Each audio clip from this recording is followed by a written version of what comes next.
പ്രിയമുള്ളവരെ, ഞാനിന്ന് പുരാണത്തിലെ കഠോപനിഷത്തിലെ ഒരു സ്റ്റോറി പറയാനാണ് നിങ്ങൾ മുമ്പിൽ വരുന്നത്. ഈ സ്റ്റോറിയാണ് നരേന്ദ്രനെ, യുക്തിവാദിയായ നരേന്ദ്രനെ വിവേകാനന്ദനാക്കി മാറ്റിയത്.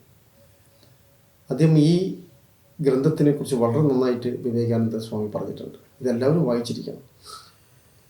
ഇതിൻ്റെ പശ്ചാത്തലം എന്താണെന്ന് വെച്ചാൽ, പണ്ടൊരിക്കൽ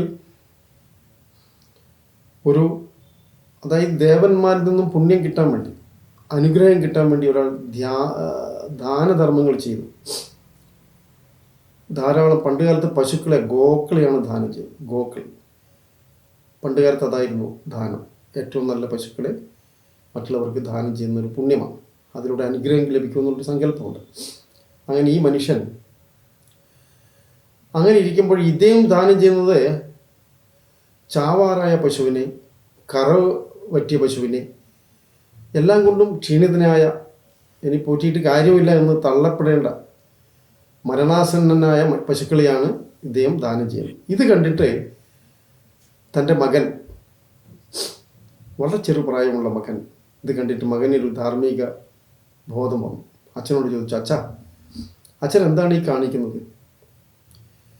അച്ഛൻ ഈ ചെയ്യുന്നതൊക്കെ വേറെ തരത്തിലുള്ളൊരു പാപകർമ്മമാണ്. കാരണം ഒരാൾക്കൊരു സാധനം നമ്മൾ നൽകുമ്പോൾ നല്ലതായിരിക്കണം, അവർക്കത് ഉപയോഗപ്പെടണം. അപ്പോൾ മാത്രമേ അതിന് വാല്യൂസ് ഉള്ളൂ. അച്ഛൻ ഈ ഒഴിവാക്കാൻ വെച്ച പശുക്കളെയൊക്കെ ഈ പാവങ്ങൾ കൊടുത്തിട്ട് അതും ഒരു പാവമല്ലേ? അപ്പോൾ എന്നെ ആർക്കാണ് അച്ഛൻ ദാനം ചെയ്യാൻ പോകുന്നത്? ഞാനല്ലേ അച്ഛന് ഏറ്റവും പ്രിയപ്പെട്ടത്. അപ്പോൾ അദ്ദേഹത്തിന് ദേഷ്യം വന്നു. അച്ഛനെ ചോദ്യം ചെയ്യുമ്പോൾ പൊതുവെ അറിയാലോ, സ്വാഭാവികമായി അച്ഛൻ ഉടനെ രോഷത്താൽ പറഞ്ഞു, നിന്നെ ഞാൻ യമന് കൊടുക്കാൻ പോവാണ്, മരണത്തിൻ്റെ ദേവൻ. അവൻ നചികേതസ് അത് കേട്ടു, ഒന്നും പറഞ്ഞില്ല. ഉടനെ വീട് വിട്ടിറങ്ങി യമൻ്റെ കൊട്ടാരത്തിലേക്ക് യാത്ര ചെയ്തു. കുറച്ച് ദിവസങ്ങൾ യാത്ര ചെയ്തു. അവിടെ യമൻ്റെ കൊട്ടാരത്തിലെത്തുമ്പോൾ അവിടെ ആരുമില്ല. യമൻ തൻ്റെ കർത്തവ്യ നിർവഹണത്തിന് വേണ്ടി, കാരണം നമുക്കറിയാലോ, മരണത്തിന് അങ്ങോട്ട് പോയിട്ട് ആരും സ്വാഗതം ചെയ്യാറില്ല, ഓടിച്ചിട്ട് പിടിക്കണം. അദ്ദേഹം എപ്പോഴും ഡ്യൂട്ടിയിലായിരിക്കും. നമ്മൾ പറഞ്ഞാലും അദ്ദേഹത്തിന് നമ്മളെ മറക്കാൻ പറ്റില്ലല്ലോ.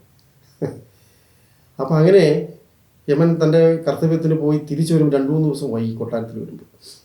അപ്പോൾ ഈ നചികേതസ് കൊട്ടാരത്തെ വാതിക്കൽ ഇങ്ങനെ അവശനായിരിക്കുന്നതായി കണ്ട് ഒരു ഭാരം. യമൻ ചോദിച്ചു, എന്താ കുഞ്ഞെ നീ ഇവിടെ വന്നിരിക്കുന്നു? അപ്പോൾ യമൻ പറഞ്ഞു, പ്രഭു, ഞാൻ എൻ്റെ അച്ഛൻ ചെയ്ത ചെയ്തികളെക്കുറിച്ച് നചികേതസ് നമ്മളെ യമനോട് പറഞ്ഞു. അപ്പോൾ അച്ഛൻ പറഞ്ഞു, ഞാൻ നിന്നെ യമന് കൊടുക്കാൻ പോകും. അപ്പോൾ അച്ഛൻ കൊടുക്കണ്ട, ഞാൻ ഇങ്ങോട്ട് വന്നതാണ്.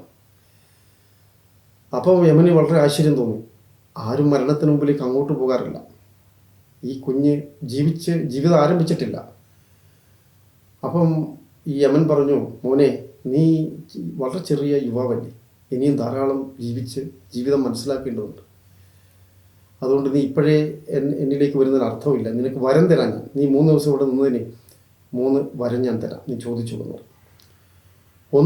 ഒന്നാമത്തെ വരം ചോദിച്ചത് തൻ്റെ പിതാവിനോട് പൊറുക്കണം.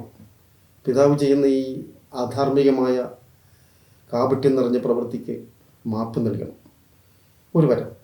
പിന്നെ രണ്ടാമത് പറഞ്ഞു, ഇനി എനിക്ക് വേണ്ടത് 3 വരയല്ലേ, വേറെ വരങ്ങളൊന്നും ആവശ്യമില്ല. കാരണം ഞാൻ കാണുന്ന ജീവിതമൊക്കെ പാതി വഴിയിൽ വെച്ച് ആൾക്കാർ കടന്നു പോവാണ്.